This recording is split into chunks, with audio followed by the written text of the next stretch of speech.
చెప్పుల దొంగను ఎవరూ నమ్మడు. రేవంత్ ఇజ్జత్ తీసిన బండి సంజయ్. సీఎం రేవంత్ రెడ్డి చెప్పులు ఎత్తుకుపోయే దొంగ అని ఆయనను ఎవరూ నమ్మట్లేదని కేంద్ర హోంశాఖ సహాయక మంత్రి బండి సంజయ్ అన్నారు. ఇది తన మాట కాదని ముఖ్యమంత్రి స్వయంగా చెప్పుకున్నారన్నారు. మున్సిపల్ ఎన్నికల ప్రచారంలో భాగంగా శుక్రవారం కరీంనగర్ కార్పొరేషన్ పరిధిలో దుర్నేడ్, గోపాల్పూర్, సప్తగిరి కాలనీల అసోసియేట్స్ ప్రాంతంలో బండి సంజయ్ పర్యటించారు. 4, 55, 44, 45, 13వ డివిజన్లలో ఆయన ప్రచారం నిర్వహించారు. బీజేపీ అభ్యర్థులు భూపతి రవీందర్, చిందెం హారిక, బండి తార, గడప విజయలక్ష్మి, రెడ్డవేన లావణ్యను గెలిపించాలని కోరారు. ఈ సందర్భంగా నిర్వహించిన స్ట్రీట్ కార్నర్ మీటింగ్ లో బండి సంజయ్ మాట్లాడారు. బజారులో అప్పు పుట్టని వ్యక్తి నమ్ముకుంటే లాభముండదన్నారు. 6 గ్యారంటీలను అమలు చేయలేదని సీఎం రేవంత్ రెడ్డి మున్సిపాలిటీల అభివృద్ధి కోసం నిధులు ఎలా తెస్తారని బండి సంజయ్ ప్రశ్నించారు. 10 ఏళ్లలో బీఆర్ఎస్ చేసిందేమీ లేదన్నారు. మాజీ ఎమ్మెల్యే గంగుల కమలాకర్, మాజీ ఎంపీ వినోద్ కుమార్ ఎలా నిధులు తీసుకురాగలరని బండి సంజయ్ ప్రశ్నించారు. కరీంనగర్ లో కేంద్ర నిధులతోనే అభివృద్ధి జరిగిందన్నారు. కరీంనగర్ డెవలప్మెంట్ కోసం 1500 కోట్ల నిధులను మోదీ ఇచ్చారని సంజయ్ చెప్పుకొచ్చారు. మున్సిపల్ ఎన్నికల్లో బీజేపీని గెలిపిస్తే మరిన్ని నిధులు ఇస్తానని ప్రధాని మోదీ తనకు హామీ ఇచ్చారన్నారు. ఇలా రేవంత్ రెడ్డి సార్ నాడు కాంగ్రెస్ ఉన్నారు, మీకు ఇచ్చిన 2500 ఇవ్వలేదా, 4000 ఇవ్వలేదా, మీకు ఇండ్లు ఇవ్వలేదా, పిల్లలకు ఉద్యోగాలు ఇవ్వలేదా, ఎందుకు ఇవ్వలేదు సార్ అని మేము అడిగితే నా తలకా నరికినా నా దగ్గర ఒక్క పైసా లేదు అన్నాడు. అన్నాడా లేదా? మరి కాంగ్రెస్ పార్టీకి ఓటేస్తే పైసలు ఎక్కడి నుంచి వస్తాయి? మరి ఇక్కడ గోపాల్పూర్ దుర్చేడు అభివృద్ధి చెందాలంటే ఇలా కాంగ్రెస్ పార్టీకి ఓటేస్తే ఏం చేస్తారు తెలుసా? వాళ్ళు మంచిగానే ఏం చేస్తారు తెలుసా? మీ ఇంటి పన్ను వేస్తారు. మీ గోపాల్పూర్కు దుర్చేడుకు వచ్చింది లేదు, పీకింది లేదు, ఉండంతా నష్టపోయారు.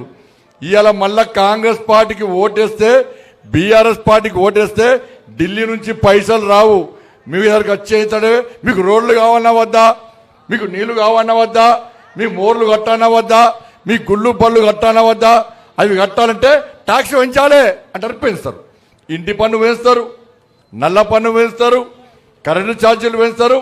లాస్ట్కు అవి పెంచితే మీకు పరిస్థితి ఏందో ఒక్కసారి ఆలోచించండి. ఇలా మాకు ఓటేయండి.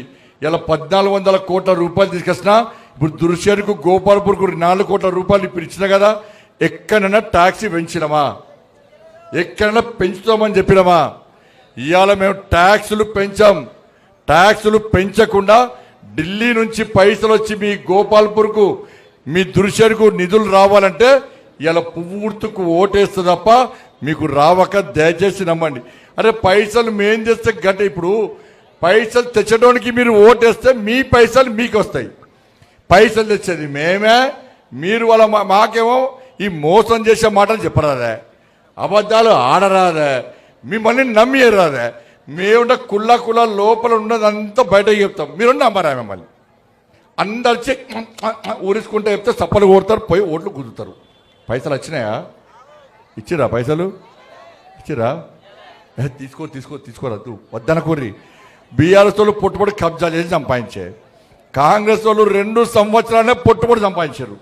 ఎన్ని ఇండిపెండెంట్ పుట్టుపడి అయ్యా. కాబట్టి దయచేసి అక్క మాయమాటల్ని మోసపోకండి, మీరు నన్ను నమ్మండి. ఇవాళ మా హారిక అక్కను, మా రవీందర్ గెలిపియండి. మీకు అండగా ఉంటా. మీరు ఓటు వేయకముందే, ఎన్నికలు రాకముందే, మీ ఓటు వేయకముందే ఇవాళ దుర్షేరుకు రోడ్లు శాంక్షన్ చేసిన, ఇవాళ గోపాల్పూర్కు రోడ్లు శాంక్షన్ చేసిన, డ్రైనేజ్ శాంక్షన్ చేసిన. ఇలా మళ్ళీ మీరు మాకు ఓటేస్తే ఎట్టి పట్ల నీటి సౌకర్యాన్ని కల్పిస్తా. మీకు ఇబ్బందులు లేకుండా మిమ్మల్ని ఆదుకోవడానికి నేను సిద్ధంగా ఉంటా. గోపాల్పూర్ దుర్షేడు మనిషిపోయే ప్రసక్తే లేదు. నేను ప్రమాణం చేస్తా అంటే మీరు నమ్మండి. మీరు నమ్మాలంటే టెండర్ కాపీలు రేపు వీళ్ళిద్దరికి ఇస్తా. నేను టెండర్ కాపీలు రేపు వీళ్ళిద్దరికి ఇస్తా. వీళ్ళిద్దరు వచ్చి మీరు గ్రామ పంచాయతీలో చూపెడతారు. అవి అవునా కాదా, నిజమా కాదా తెలుసుకోండి ఒకసారి.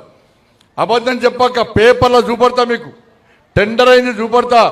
ఇప్పుడు ఎన్నికలు కానీ కొబ్బరికాయ కొట్టి పనులు స్టార్ట్ కావడమే కథం, అదే ముఖ్యం. ఇలా మాకు ఓటేరనుకో, ఆ టెండర్ అయిన పైసలు ఏం చేస్తారు తెలుసా? రోడ్ల పైసలు ఏం చేస్తారు తెలుసా? ఇటు నా 10 రోడ్లు, ఇటు రోడ్లు డ్రైనేజ్ చేస్తారు తెలుసా? కాంగ్రెస్ వాళ్ళు గెలిస్తే ఆ ఇండిపెండెంట్ గెలిస్తే ఆ పైసలు తీసుకుపోయి కరెంటు బిల్లు కడతారు, జీతాలు ఇస్తారు. మీ రోడ్లు రావు, మీ మోళ్ళు రావు. ఇవాళ మా పైసలు మనం తెచ్చిన పైసలు కాబట్టే ఇవాళ మేము పద్ధతి ప్రకారం రోడ్లకు ఇస్తే రోడ్లకే వాడతాం, నీళ్ళకి ఇస్తే నీళ్ళకే వాడతాం, మోర్లకి ఇస్తే మోర్లకే వాడతాం. కాబట్టి ఇవన్నీ ఆలోచించండి. నేను మొన్న ఏం చేసింది తెలుసా? మొన్న ప్రభుత్వ పాఠశాలలో పేదోళ్ళు చదువుతారు, అవునా కాదా? పేద పిల్లలు చదువుతారు. ఇవాళ ప్రభుత్వ పాఠశాలలో చదివే 10వ తరగతి పిల్లలకు 20,000 సైకిల్ ఇచ్చినాక 20,000 సైకిల్ ఇచ్చిన. ఇలా వచ్చే నెల ఇంకా 3 నెలల 9వ తరగతి జరిగే పిల్లలకు కూడా సైకిల్స్ ఇస్తా. ఇవాళ ఒక మీటింగ్ పెట్టినాక మీటింగ్ పెడితే అధికారులు ఏమని తెలుసా? సార్ ప్రభుత్వ పాఠశాలలో పేదలు చదువుకుంటారు సార్, పరీక్ష ఫీజు కట్టడానికి కూడా ఇబ్బంది పడుతుంది సార్ అంటే, నా జీతం నుంచి వాళ్ళ ఫీజు కట్టినాక నేను పేదోళ్ళ బాధ ఏందో, పేద పిల్లలు అందరినీ ఆదుకోవాలి, వాళ్ళ కూడా కలెక్టర్లు, ఇంజనీర్లు, డాక్టర్లు చేయాలని చెప్పి ఒక ఉద్దేశంతో నేను నా దగ్గరికి ఎవరు వచ్చినా సేవ చేస్తున్నాక నేను. ఇలా మీకు ఎవరు సేవ చేస్తున్నారు, ఎవరిని తీసుకొస్తారో ఒక్కసారి ఆలోచనక. 2 సంవత్సరాలు కాంగ్రెస్ పార్టీ ఒక్క పైసా ఇవ్వలే, ఇంకా 3 సంవత్సరాలు ఇస్తుందా?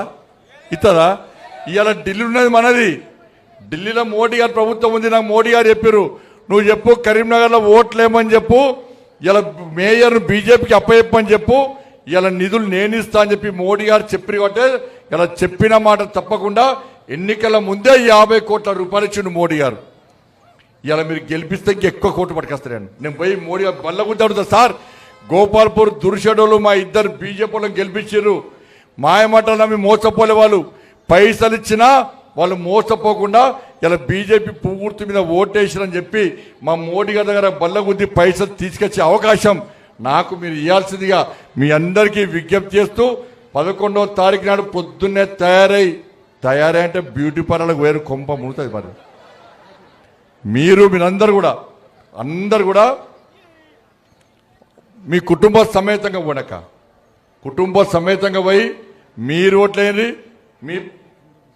మీరు ఓట్లేయండి, మీ పక్క వాళ్ళ ఓట్లేయండి. వేస్తారా?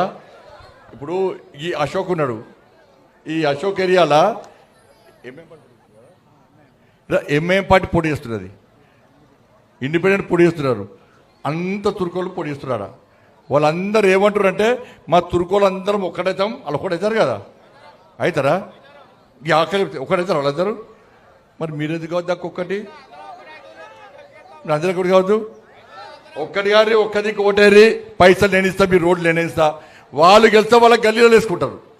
వాళ్ళు గెలిస్తే ఒక్కడక్క ఈ కులాల పేరుతోని ఈ ఊరు ఆ ఊరు, ఈ వాడ ఆ వాడ అని చెప్పి ఓట్లు చీలిపోతే మన జీవితం నాశనం అవుతుంది అక్క. ఇది మంచి అవకాశం, నన్ను నమ్మండి. ఇలా ఇక్కడ మా వాళ్ళు ఇలా గోపాల్ మహేందర్ కానీ, మా ప్రవీణ్ కానీ, మా మురళనేడి మా సత్యం ఫస్ట్ నుంచి పనిచేస్తారు. మురళన్న భార్య అది. ఆ మురళన్న టికెట్ అడిగిన వాళ్ళ భార్యకు కొన్ని కారణాల వల్ల లేకపోయినాం. ఆ మురళన్న భార్యను మా మహిళా మోర్చాలో మంచి బాధ్యత ఇస్తాం, ఆమెను మంచిగా పనిచేసుకోవడం పార్టీలో దాన్ని ఏ ఇబ్బంది లేదు. ఇక్కడ గోపాలపూర్లో దుర్షల్లో మా సత్యం, మా అశోక్ లాంటి కార్యకర్తలు చాలా మంది ఉన్నారు. వాళ్ళందరూ కూడా పార్టీ కోసం, నా కోసం పనిచేస్తూ ఉన్నారు. వాళ్ళందరూ కూడా ఎట్టి పట్ల ఆదుకుంటా, వాళ్ళకి అన్యాయం జరిగితే వాళ్ళని ఏ విధంగా ఆదుకోవాలో వాళ్ళకి ఆదుకుంటా, వాళ్ళకి న్యాయం చేస్తా. కాబట్టి 11వ తారీఖు నాడు జరిగే ఎన్నికల్లో మీరు భయంకరంగా ఉన్నాడు. 11వ తారీఖు జరిగే ఎన్నికల్లో అందరూ ఓటు వేస్తారు కనుక మీకు ఎండ కొడుతుందని తొందర పోతున్నాక, లేకుంటే మాట్లాడి ఇంకా మాట్లాడతా. ఎండ కొడుతుందా? వేస్తారు కదా ఓటు, ధైర్యంగా పోలే కదా. చెప్తలేదాక అయ్యో గింత మొత్తుకుంటే అరి రామా, మళ్ళా రేపు కాంగ్రెస్ వచ్చి బీఆర్ఎస్ వచ్చి మాట చెప్తున్నాను. వాళ్ళు వస్తలేరు అవన్నీ చేసినాడు. వాళ్ళు ఏంటంటే అందరు కరీంనగర్లో ఏడో వచ్చినా పువ్వే అంటున్నారు. అబ్బో మాకు నిధులు కావాలి, రోడ్లు కావాలి, మోర్లు కావాలి. ఇక మోసము ఇప్పుడు అంటే మేయర్ మనం గెలుస్తున్నాం అక్క, మనలేదు. మేయర్ బీజేపీ గెలిస్తే ఇక్కడ బీజేపీ గెలవకుంటే ఇండిపెండెంట్ ఇంకో పార్టీ గెలిస్తే పైసలు వస్తాయా? మరి అందుకే అందరూ గంపగుత్త ఓట్లుగా మారండి, ఒక్క దిక్కు ఓట్లేయండి. ఇలా బీజేపీ పువ్వు గుర్తు మీద మీరు ఓట్లేయండి. మీకు తెలిసిన వాళ్ళు ఎవ్వరున్నా వాళ్ళతో ఓట్లేయించి 11వ తారీఖు ఉదయమే సకుటుంబ సమేతంగా మీరు పోయి ఓట్లేయాల్సిందిగా మీ అందరికీ విజ్ఞప్తి చేస్తూ మళ్ళీ మారువోలు ఇద్దరు గెలిపించాక వచ్చి ఆ రోడ్లకు ఆ మోరీలకు శంకుస్థాపన కొబ్బరికాయలు కొట్టి ప్రారంభోత్సవం చేసే బాధ్యత నాది అని చెప్పి మీ అందరినీ వేడుకుంటూ ధన్యవాదాలు తీసుకుంటాను. భారత్ మాతాకి జై శ్రీరామ్, జై శ్రీరామ్, జై శ్రీరామ్.